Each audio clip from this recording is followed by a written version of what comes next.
What are you guys doing? The Landscapes and Pancakes podcast. Wow. There are a gajillion aspects to the green industry. All right. I just want this podcast to be real. Interesting. It's not always fun. What? But I think people go through this. I know, none of it makes sense. Seriously? We are the ones designing and we are the ones building. We respect each other. Respect. Is there anybody, aside from me, that you've ever just kind of given a hug to and you just feel awesome afterwards? Like their energy is so amazing that the hugging is just like the best thing ever. Is this a loaded question? This is not a loaded question. I just really wonder that. Yeah, of course. Yeah, who was she? I don't know. He's kind of really No. put me on the spot. So listen, I went up a couple weeks ago to the Ron Burton Training Village to talk to Paul Burton about what our next landscape project might be over there. And it was just a funny story that I wanted to tell you because, so I drove up. It's about, I don't know, what is it, an hour and a half drive? Good, a bit of a drive. Hour and a half, yep.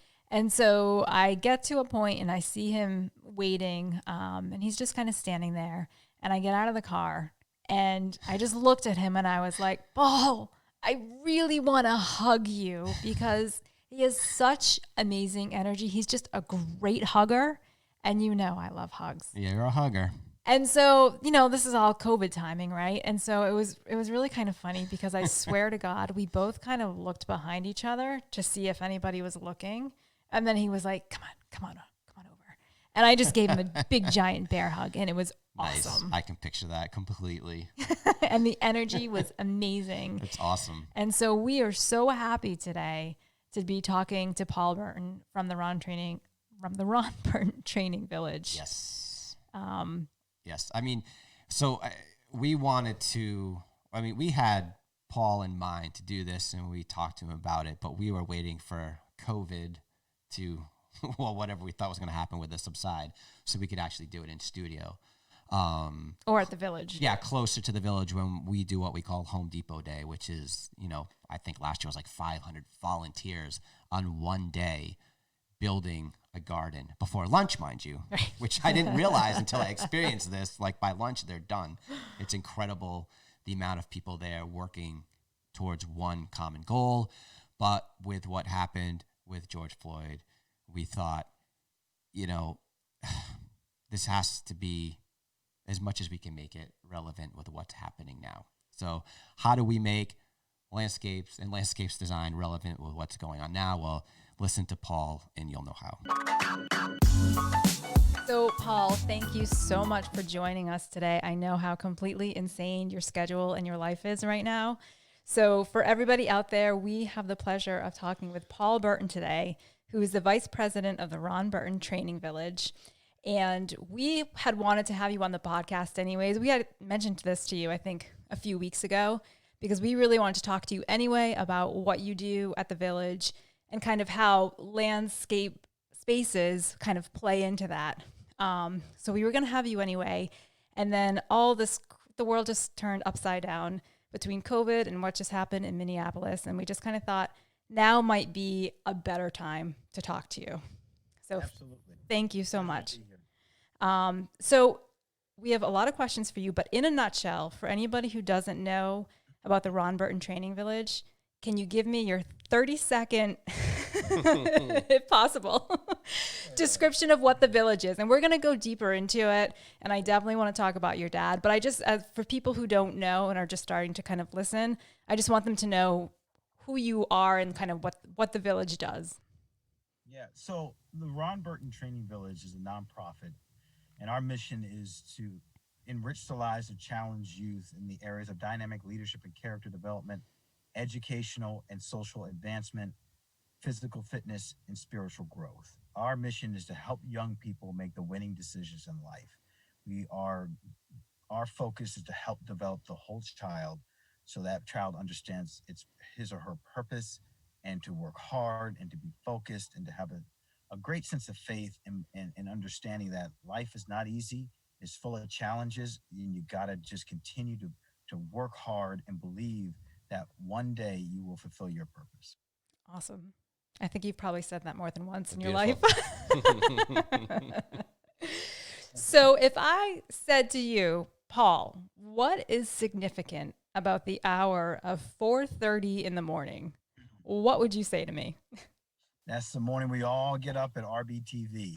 The kids wake up at 4:30 in the morning before the sun is out, and we begin our journey, if you will, of running 7 miles a day, 5 days a week with the kids that are a part of what is known as the purpose journey at the Ron Burton Training Village. And the reason why 4:30 is, you know what, in life, you got to get up early. If you want to achieve things, if you want to really accomplish things, you got to work hard and you got to get up early. And it's also, when you're running 7 miles, it's nice to get out a little early before that sun is beating down on you in summer.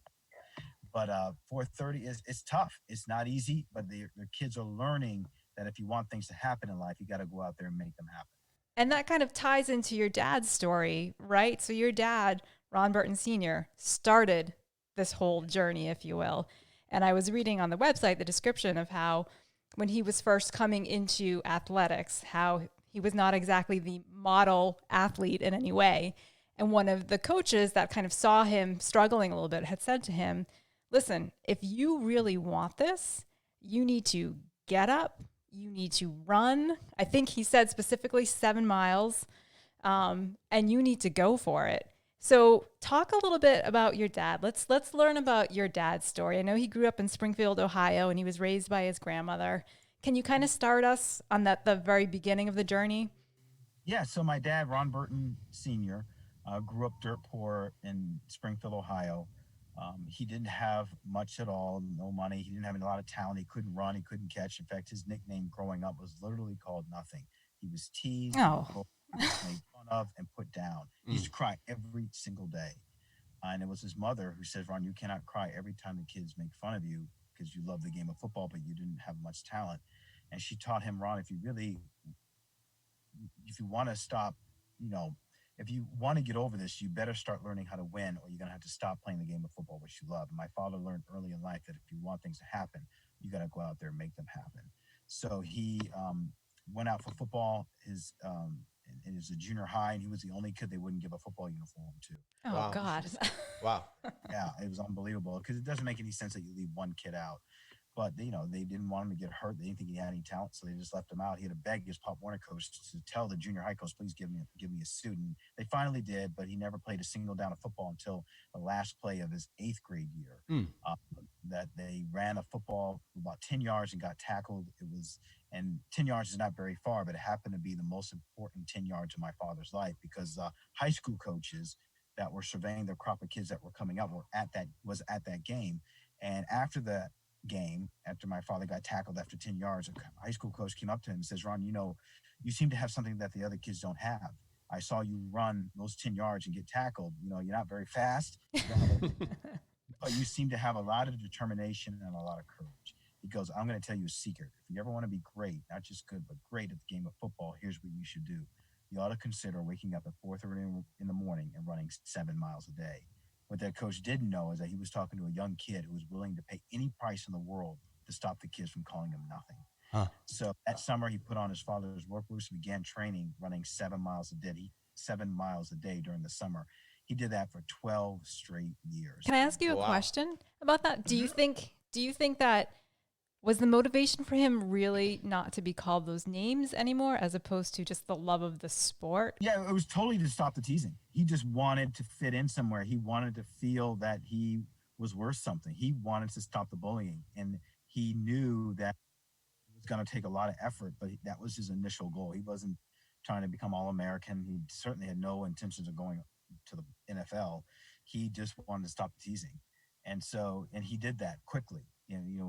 After that first summer, he tried out for football his freshman year, and he beat all the kids just in a 1 mile race.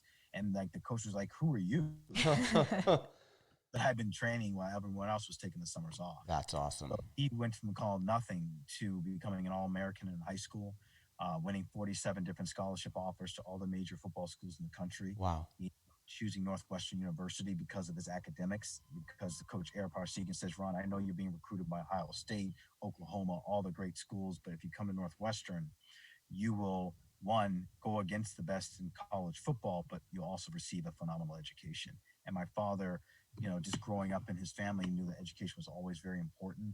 and that's why he chose Northwestern. But he also grew up in a very sad time because his mother died of breast cancer when he was in high school, and his father got violently ill in high school, and so he was only now down to his grandmother, who did not work. And she was known as this gospel preacher. She used to preach to the homeless and the poor in the streets of Springfield, Ohio, all the time. And she really taught my father a lot of valuable lessons found in the scriptures about love, 1 Corinthians 13, about how to love your enemies, Luke chapter 6. And she says, Ron, if you ever want to be great in life, not just the game of football, you got to learn to love your enemies. You got to learn to love those who call you nothing. Right. And that really helped him develop the core values upon which RBTV was built, the pillars of love, peace, patience, and humility. That's where that sort of came from. So he went to Northwestern, became an All-American there, and then became the #1 draft pick of the Boston Patriots in 1960. So here's a kid that went from nothing to #1 draft pick, and he played for 6 years for the Boston Patriots, and then retired, and then he went to work for John Hancock Insurance. And then in 1985, he sat us down as a family, and he said there were certain people that came into my life just at the right time, whether it be his coach, whether it be his mother, whether it be his grandmother, who taught him how to make the winning decisions in life. And now it's time to give everything back. And that's when he built the Ron Burton Training Village, to take the poor, the meek, those who are falling through the cracks, sort of the nothings of the world, and teach them how to win through love, peace, patience, and humility. I wonder what, as you're talking too, I'm just thinking about this adolescent young man going from being called nothing and then transitioning into somewhat of, it sounds like, an athletic star in high school, and then having to go off to college in a whole other part of the country, right? That he's not familiar Chicago, with. Yep. Did he ever talk about that experience, that transition? I mean, how did it feel for him to kind of move through that space? Because that's pretty intense. Yeah, it was very intense. My father cried a lot growing up. I mean, losing his mom basically decimated his life, because he didn't have much. He only had his mother, his father, and his grandmother, and his brother. And it was a tough time. And really, my dad only found great solace and comfort in the church. He sang in the choir all the way through college. So my father was known as a square, really, truly a square. But he found that he wanted to be in a place where people really cared and loved for one another, and that's where he found his peace. And he going to college really was a big step for him, because that's where, kind of where you and I kind of fall in. He really found the beauty in outdoor spaces. He went to Northwestern University and fell in love with the campus, built on Lake Michigan. He finally was introduced to gardens. Growing up, my father didn't even really have a front yard. He had an outhouse. Right. So when he goes to Northwestern's campus in Evanston, Illinois, he was blown away by the architecture, the beautiful gardens set on the campus. And that really made him feel, I'm someone special. I am in a special place, and I'm going to run with this opportunity and never look back. And so that sort of really was a pivot, a change in his mindset about how he felt about himself. Well, I like the two things that you just said when you talked about the fact that the church really became his community. So immediately this idea of how important community and people coming together to take care of each other played a pivotal role in him growing up. And then when he went to college, a completely different world, but like understanding how landscapes and being in beautiful spaces, how much that can affect you as well. It's just interesting. These two pivotal moments in his life all came together to create the Ron Burton Training Village, really, because those are such it's amazing aspects. to hear the story and see what we've seen with you through the village, because I see his vision. It's amazing. You know, you talked about him wanting everybody to experience the beauty in these outdoor spaces. Yeah, it really was a big, he was borderline obsessed with it. I can imagine. So perhaps that's where you get it from? The vision. Some obsession, Paul? The vision, seeing the campus, and you telling me that it was all once filled with trees, and seeing it now is incredible. We're not, to the listeners, we're not talking about a flat, beautifully, groomed organic soil like, pasture. This is rocks and hills and just, rugged beauty. Landscape. Rugged beauty. Yep. Yeah. And I think part of his struggle it brings tears to my eyes because I think part of his struggle allowed him, he had to go through his struggle in order for him to create this dream. Because without the struggle, without the heartache, without the disappointment, without the losing of the loss of his family, meaning his mother, he would not be the man he is. He wouldn't have the endurance and the determination to build RBTV. God allowed him to go through a lot of heartache so he could, one, sympathize with those who are bullied today, those who are falling through the cracks. He allowed him to, experience what it means to be poor. He allowed him to experience beauty. God allowed him to experience so much in his life so that when it came time to build this vision and everyone told him not to do it, literally told him, don't do this, don't throw your money away. He took his entire life savings, bought 305 acres worth of land that was all woods, nothing there, no road, not one building structure up. And he says, no, this is my God-given purpose. I'm going to do this without support from a bank, no loan, nothing. And it was a big, massive risk because he has 5 kids. None of them are in college. Well, actually, some had just begun college at the time. And he just risked it all because he really firmly believes this place is going to help change the lives of children who need help and guidance and a sense of really the 4 core values: love, peace, patience, and humility. So it took all those things, the suffering, in order to give birth to this unbelievable vision that he knew that this was his God-given purpose on earth. And he had such a passion for it. And he had to, because literally, like you said, Neil, it was nothing but woods. And this man, out of nothing, once again, out of nothing, created a village because he saw the gardens. He saw what he wanted to build. And everyone, including the family, is like, what are you doing? And well, that was my question for you. So what's mom thinking during all this? Yeah, and because you guys were there too. And how old were you? I was 9 at the time we bought the land, 10 when the village first opened in 1985. My mother's like, don't do this because she's worried about her kids. Right. We got bills to pay. He wasn't a extremely wealthy man because he didn't make a lot of money in the pros back then. He did well at John Hancock and became wealthy then, but he wasn't your number 1 draft pick running back today. Right. He risked it all, and God richly blessed him to make it be prosperous. But it wasn't easy. It still is a struggle. It's a fight for us. And a lot of people think when they come to the village, oh, this is nice. It's nice you walked into this. No, literally every bush, every building, every road, every tree, everything was a constant struggle. And for mom, it was hard. It was hard because he really dedicated his life to it, and she raised the kids as he struggled to fight to keep this dream alive. Went out, he did speaking engagements around the world, spoke in Africa, spoke in Mexico, talked about his story to raise money to help afford this place. Right. Wow, that brings so much more meaning to it, Paul. I didn't know all that. To know that's really what it took.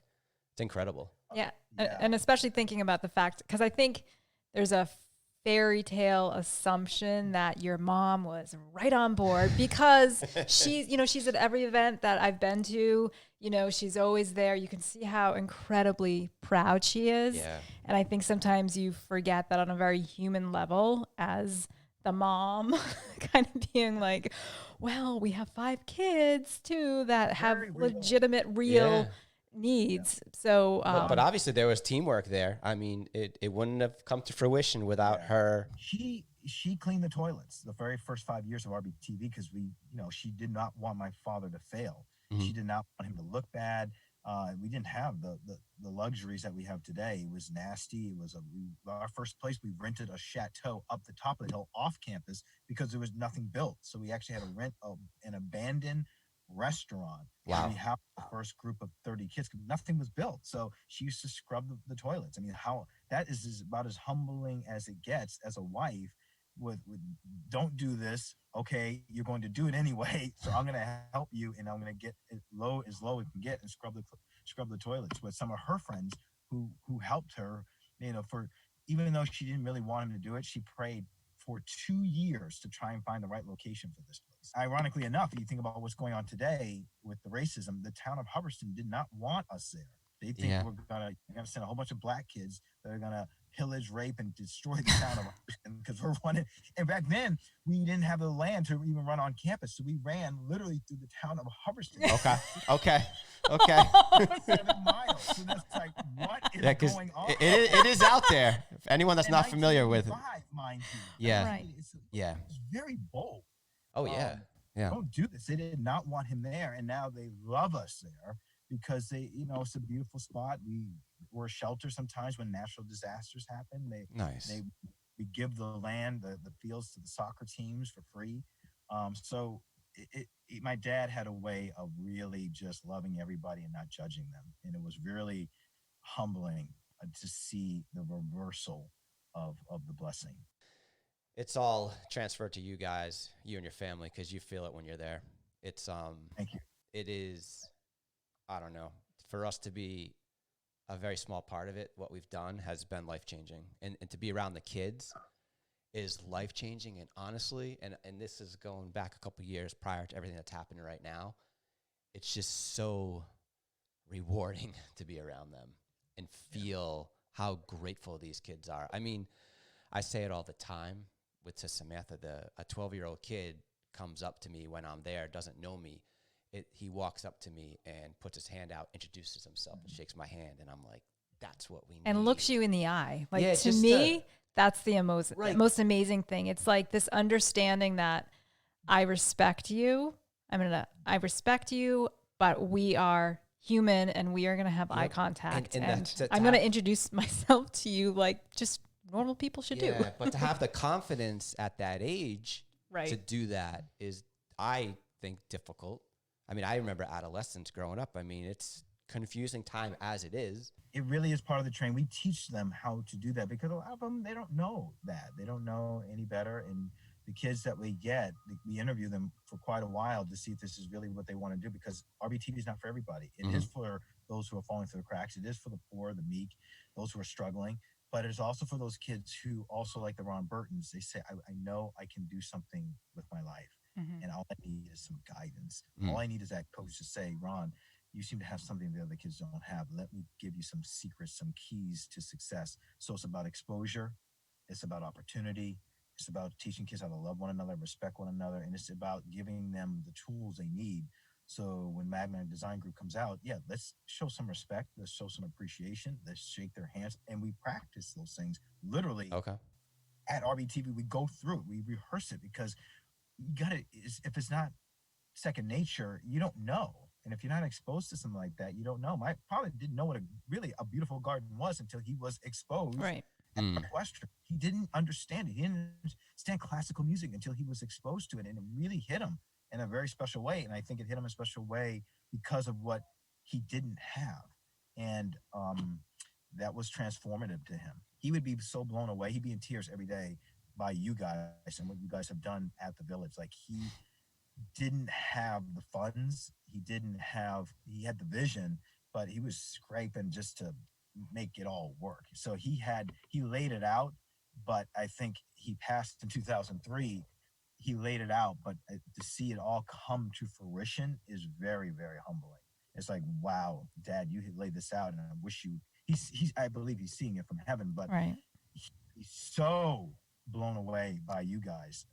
It's like unbelievable, because he always had those visions of having the kids being by the rushing water and sitting there and enjoying it and just thinking about the beauty of things. Yeah, and they're building it too. That's the thing. They're building it. Too, boy. He would want that, because he planted a lot of those bushes out there. I'm not kidding. Like, he dug the trenches, he dug the holes, and then towards the end, it's so funny. Like, the kids would all do most of the work, and then he at the end would take a shovel, like, dig 2 holes. I did the whole thing now. I remember you telling me at one point you were out there digging in the frozen ground one winter, crying. It was painful. Brutal. You needed to struggle, Paul. You needed to struggle. What was he like in those moments? He was excited. He just loved creating, and he had a different mindset. And I think it took us a while to even begin to understand his mindset. So he was loving it. He didn't mind one bit. He just wanted to create another garden, another garden, another garden. The kids are going to enjoy this. Oh, don't you see it? Why do you think the kids enjoy it? Like, why are they gravitating to these outdoor spaces that are being creative? A lot of them come from the inner city, and they don't see that beauty. They don't have the opportunity to walk in a garden, experience a garden, see the roses, see the design, and to walk in that, and to sit in that, and to pray in that, and to laugh in that, and to eat ice cream in that. Mm. Those are childhood experiences that will stay with them for the rest of their lives. And to be in a peaceful place and be able to experience that it's freeing. It gives them a chance to reflect.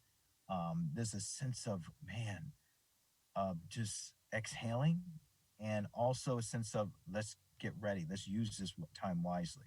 And Yeah. to be honest with you, some of them are so broken and so hurting that they don't see it at first. And it takes them so our kids at RBTV, they come for 7 straight years, whether you're in the STEM journey, which right now we focus on young women, or the purpose journey, which is something you guys are very familiar with.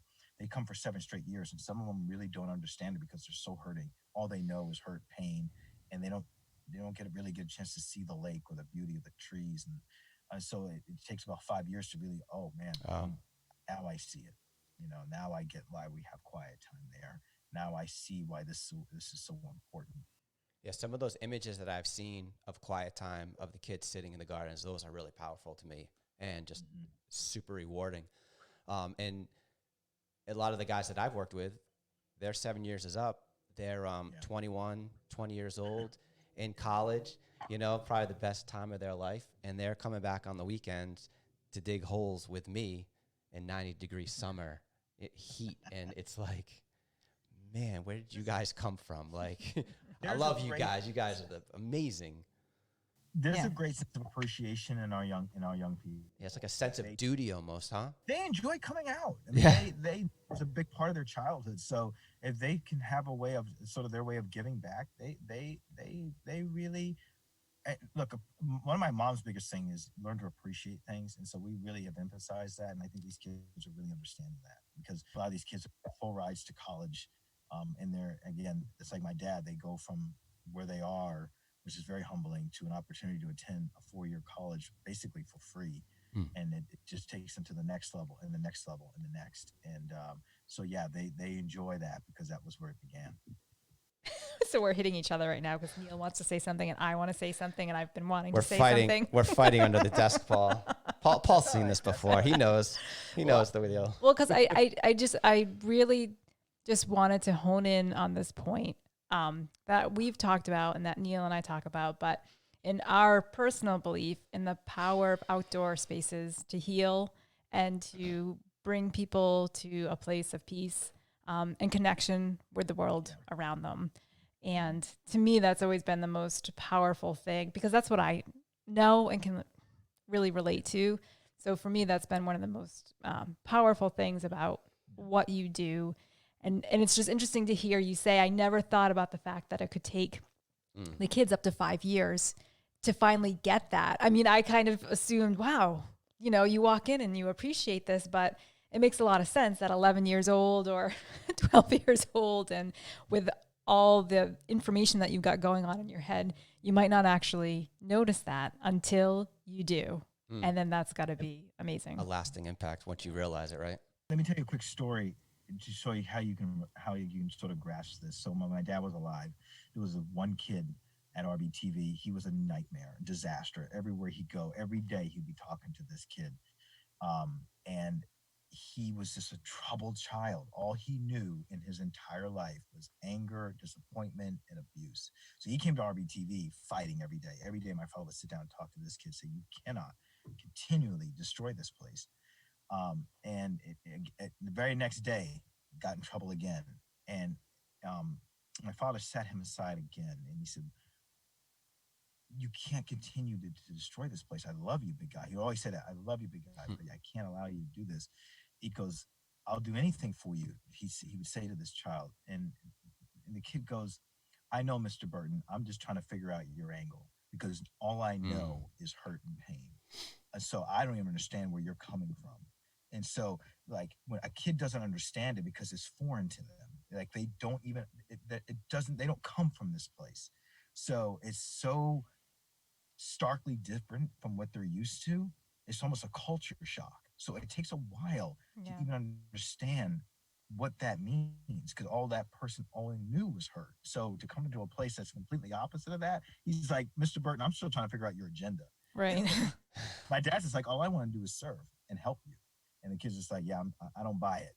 So it took him a while to understand it. And that opened my father's eyes up.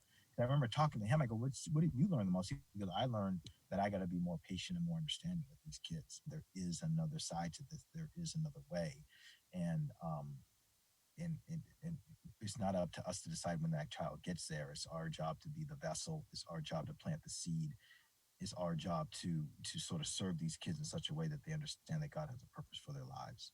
Well, that's interesting that you say that, because even with everything that your dad had gone through and all of his struggles as a child, as a young man, he at least still had that community through the church.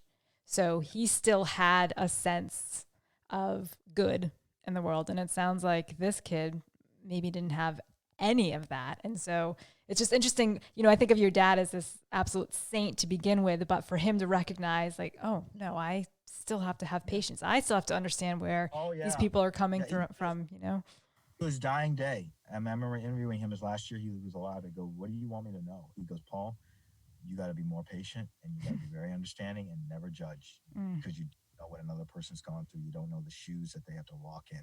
And just when you think you've been patient enough, you got to add more to that, because there's so much hurt. There's so much disappointment. There's so much anger in this world, and we see it every single day. You don't know what a person's gone through. So, and I teach the kids at RBTV, we talk about the virtue of peace. It's one of the fruits of the Spirit found in Galatians chapter 5, love, peace. Actually, the second one, love, peace, patience, humility, self-control.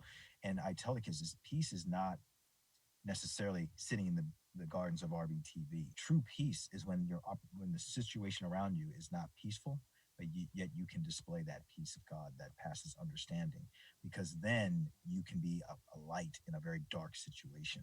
It's easy to be peaceful when everything's peaceful around you, but it's a whole nother way of living to be peaceful when everything is falling apart. It's like one of the chapters that my grandmother shared with my dad was, you got to learn to love your enemies. Love those who don't love you back. It's a whole nother way of living. Yeah. Yeah. It's a freeing way. It doesn't make it easy. Right. Dr. King literally lived that.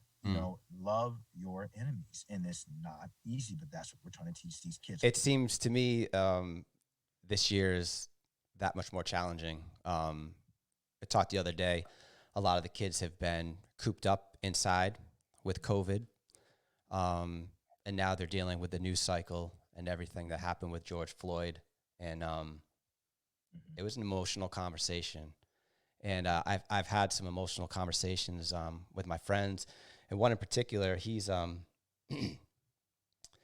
originally from Jamaica. He moved here with his family, and they grew up in the Bronx. And he had his own unique set of challenges just moving to this country from the Caribbean, and growing up in the Bronx in a time that was, in the 90s, it was a challenge. And I spoke with him, soon after what happened in Minneapolis, mostly via text, and I really sensed something in him that I've never experienced before. I mean, he was angry, to the point where he was like, this time, this is different. Like, I've had enough. I'm done. And I was really scared for him in that moment, not really knowing what to say, knowing that I can't relate to a degree, obviously, with his feelings. And we spoke the other day on the phone, and we have a real special bond. We've known each other for a long time. It's an amazing friendship. And he's gotten to the point where he's able to somewhat put it in perspective. And, the anger's there. It's subsided, but he's gone into the mode now of, okay, what can we do? Yeah. All right. How do we make this better? And we're having this conversation. And I was relieved, because that's the man I know. That's my brother that I've known for years. But at this, I was thinking about the kids at the village, and, my friend's in his 40s. He has the tools to be able to process this. And we go back to adolescence and just the perpetual pounding of what's going on in the media. with everything that's negative. And there's a lot that's negative. So it seems to me like this is going to be a especially challenging year for you. And I just wonder what you and your family are talking about to help mentor these kids through this. So we're praying for one. We're praying as a family, kind of, Lord, give us wisdom, give us guidance, be with these families, be with these children who are, some of them, parents have lost jobs. Yeah. So there's that burden. There's a burden of the anger factor. And one, we plan to have a campus-wide virtual video conference to talk about, let the kids voice their concerns, voice their thoughts, and give some answers to some of their questions. We're going to do that next week, I think, just to hear what they're going through, you know. And then we say, okay, we're going to listen to how they're dealing with it, and then we go back to the basics, I call it, back to love, peace, patience, and humility. That is eternal. It's truth. It does not change, and love conquers all hate. And the only way to really, my father says, if you really want to be free, in a perspective like a Dr. King type of free, learn to love, learn to forgive. And also, you know, I think the peaceful protests are beautiful. I think they're very important. And it has its place. And I think we can need to continue to do those things, but ultimately, to really reach out to the Lord for strength, for wisdom and guidance, and help these kids. I mean, we taught these things for years. For some of these kids, I've been there for 7 years. I always tell them there's going to come a time when the floor is going to fall out and your situation is no longer peaceful. And this is the scripture. This is the passage you're going to need to reflect on, and ask yourself the question: how can I be a light in darkness? Right? Darkness cannot cast out darkness. Only light can do that. And to be able to love those, it's not easy, but it can be done. And that is how you get there. I think of, we always come, RBTV is such a faith-based organization. So Christ was crucified. He was beaten. He was horribly crucified on the cross. And yet he did not fight back. He loved those no matter what. And he died for the sins of the world. And so we tell them that. We tell them, look, you're going to go through hardship. You're going to go through pain. But if you're able to respond in love, if you're able to respond in patience, if you're able to respond in peace, you will change the world, and you will find your place and your purpose. And there's a lot of freedom in that. So I think one of the things that we've been most struck about too at RBTV is that, you know, the kids that are there, I mean, they're from all backgrounds, you know, white, black, Asian American. And so Neil and I have been talking a lot about lately, obviously it's like, well, what can you do? What can we do? And I think that we both just have this sense that if we were able to be with people who we may, air quotes, perceive as being different or just coming from different places than us, so much of this wouldn't exist. And I just think one of the beautiful things about the camp is that these kids are coming together, they're working for a common goal.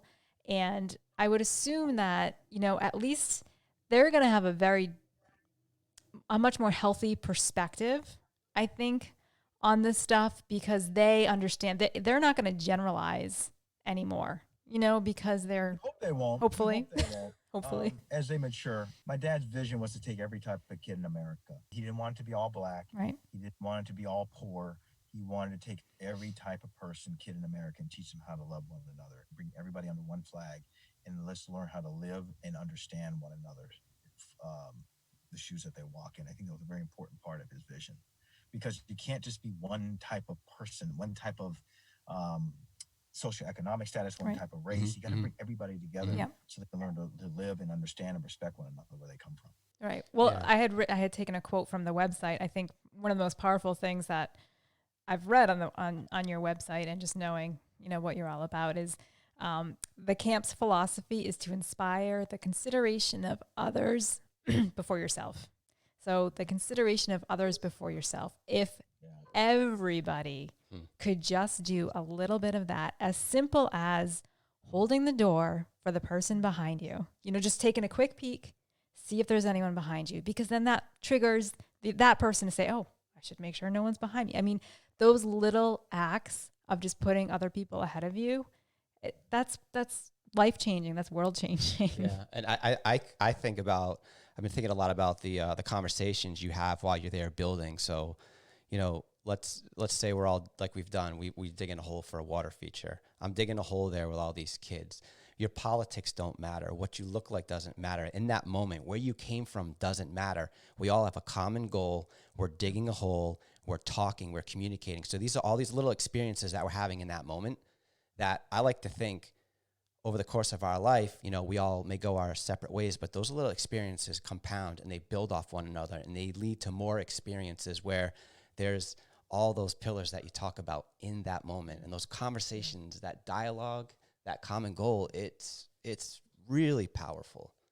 It's really powerful because you learn about other people and their culture and what they've gone through, and you become less judgmental. Yes. And it kind of puts your guard down to say, you know what, this kid from Boston, this pretty good kid, have a lot more in common than we may think, or we may not have a lot in common. But you know what, I need to understand, or I need to be thankful for what I do have, because I realized that over here does not have that, and I need to be thankful to and thank my parents more and be more appreciative more.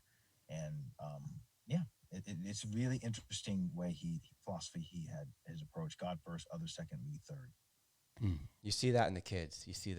I've seen it. It's awesome. It's powerful.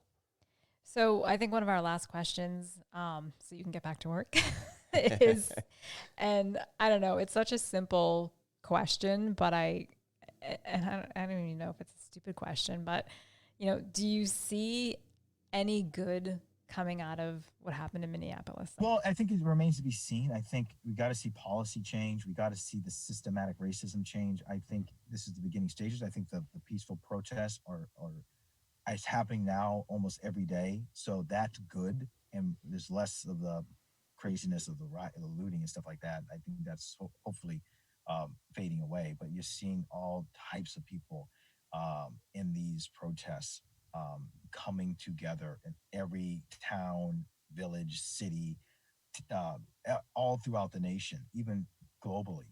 So that's good. And I think the fact that they're doing it peacefully is awesome. And I think you're seeing it on the business level, CEOs, sports team, like everyone is saying, we need to change. Is this our quote unquote Rosa Parks moment? Does it feel different? Because part of what's deflating about it is it seems to be happening with regular consistency. And I mean, our moment growing up, we're in that same age bracket where it was, you know, it was Rodney King. I think it remains to be seen. I think we got to see if his death, if we can do anything from his death so it's not in vain, is to see policy change, to see the system change, to see education change, to see the criminal system change. Things need to change to make this not be in vain, because so many of these other deaths have been in vain. And do you think too that for people who feel like it's too big of a problem for them to solve, you know, we've been thinking about the protests are great and needed, but we also need to figure out a way to take action in our own lives. And I think, you know, that's what Neil and I have been struggling with for a long time is, you know, what kind of mark can we leave on this world? And so, you know, you coming into our lives was just, you know, the clouds parted and it was like, yes. But I do have this feeling like no matter what you do, no matter what your skill set is, we all have a way to contribute. So if you can take your passion and your talent and your skills and apply them to something in your community, you know, anything you can do in your community is a win-win situation. And that's a start, no matter what it is. Because I think we can all get kind of bogged down when we're trying to affect change at the national level. It's so lethargic. It can be really, I mean, it can just kind of simply burn you out and make you lose hope at times. Yeah. Where, I mean, finding a place like yours where we can literally go in, it's very unique, Paul, where there's no red tape. Right. It's people come together. We're like, hey, we want to build this garden. Let's design this and let's build this. This year is like almost in 4 unheard of. And then you get to see 4 weeks to plan. I mean, it's not only get to see the people using it, it's the kids building it. So it is very unique. It's funny how it all came together. Yeah, it's just everyone has gifts and talents, and what you do with that gift and talent does matter. Your purpose matters. And you may think you're making a small little ripple, but that ripple can go a very long way. I think about some of the kids that have become a Navy SEAL or an orthopedic surgeon just from being at the village. It's like, wow. And that can in turn affect change, but everyone has to play that role. If that kid does not have that quiet time in that garden, does he really take time out to think about what he can become? Oh, wow. Yeah. Everything matters. And I think what made Dad so special is that he knew that. So he knew the 7 miles is very important, but the quiet time is more important. Education is important. The appreciation. There's so much to this village that it's hard to, just like there was so much to my father's life, it's hard to unravel it all. So it takes a lifetime. It's a journey. So what's in store? What's next, Paul? I know it never ends. It never ends. We're just gonna go virtual a little bit this summer. We're still gonna be doing some garden work out there, but hopefully this pandemic will pass. The kids are dying to come back. Give them even a deeper hunger and appreciation when they do come back. So we'll continue to work forward. We continue to enhance the gardens, and they will be there for these kids when they return. Nice. Excellent. Awesome, Paul. Thank you. Thank you. Thank you, guys. Thank you for everything that you do, for letting us be a small part of it. And it's a big part. So we cherish you guys, and there's more work to be done. Yeah. Yes. We'll always. We'll get it done. All right. All right. God bless. I'll follow up with you guys soon. Okay. All right. Thank you, sir. Love you guys. Love you. Bye. Love you, brother. Bye. We lost Paul there for a few minutes. We got him back, but he is a journalist, and he got called to report on a story, so he had to run. You haven't heard the last of him with us. I think this is a podcast that can be picked up later, hopefully on the Home Depot day that we talked about earlier, on some levels. So we just thought it was really important to bring something positive with everything that's going on right now. Yeah, I know that was really important to me, is that, it's so much negativity in the world, and I just want to show it's not all negative by any stretch. There's actually really good things happening with really good people. So, don't give up hope. There are things that we all can do, and a lot of people are doing good things. So yeah, a lot of people, and it's a confusing time too, certainly. And I think what we found is action, just taking action, doing what we can do, has been life-changing. Yeah, absolutely. And something I've learned is not do what I can do, and don't beat myself up over not being able to do what I think is enough. But I think just putting the wheels in motion like we have with them, and building and being around the kids and being around them is honestly been the best thing we've done since we started our company. And we're just really appreciative for Paul and his family. Beautiful people doing beautiful things. Now, what we'd really love to do is to get more of the green industry involved in what's going on at the Ron Burton Training Village. So what we're thinking about is trying to get some of you guys out there involved in the garden work that we've been doing.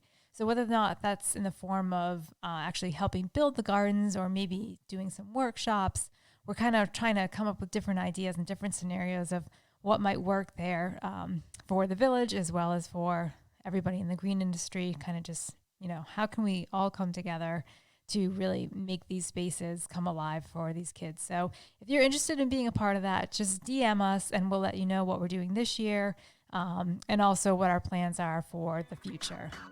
Thank you, everyone, for listening. Please be sure to follow us at landscapesandpancakes_podcast on Instagram. Be sure to subscribe, rate, and comment where you listen to this podcast. And as always, check out our work and progress on magmadesigngroup.com and Magma Design Group on Instagram.